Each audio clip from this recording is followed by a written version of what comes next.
Le conducteur du train de Compostelle, interrogé ce vendredi. Le conducteur du train qui a déraillé mercredi près de Saint-Jacques-de-Compostelle, faisant au moins 80 morts, devait être interrogé ce vendredi par la police espagnole qui cherche à savoir si l'hypothèse généralement avancée, une vitesse excessive, est bien à l'origine de la catastrophe. Francisco José Carson, 52 ans, a été hospitalisé après l'accident, mais on ignore la gravité de ses blessures. Il est officiellement en garde à vue. La Renfe, la compagnie de chemin de fer espagnole, qu'il emploie depuis 30 ans, a indiqué que l'homme avait 18 ans d'expérience dans la conduite des trains et qu'il opérait sur cette ligne depuis environ 1 an. Selon plusieurs médias locaux, le train a abordé le virage dangereux où il a déraillé à 190 km/h alors que la vitesse sur cette portion est limitée à 80 km/h. La région Galice a annoncé vendredi matin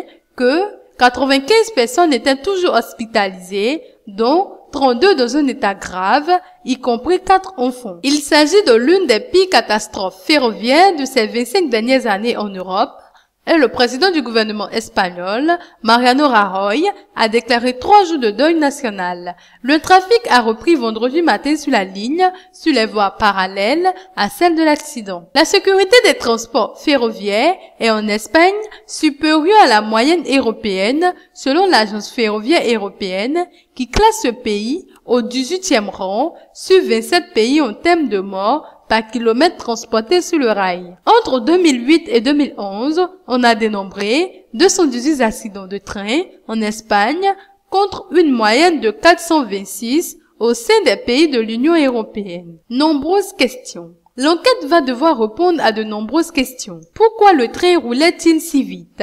Le conducteur n'a-t-il pas tenu compte des limitations de vitesse dans un virage serré?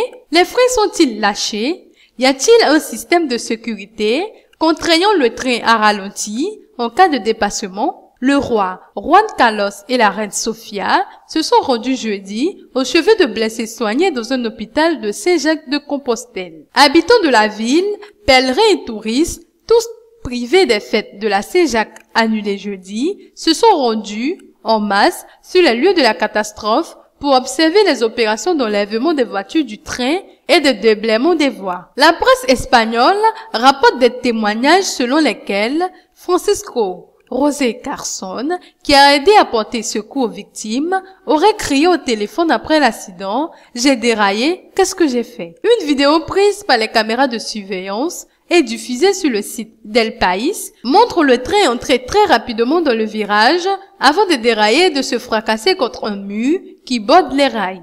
Le train accidenté était sorti des ateliers du constructeur Bombardier et Talgo il y a environ 5 ans. L'accident est l'un des plus graves survenus ces 25 dernières années en Europe, le plus meurtrier restant l'accident de Capron en Autriche. Un incendie dans le tunnel de funiculaire avait enflammé en 2000 un train bondé de skieurs, faisant 155 morts.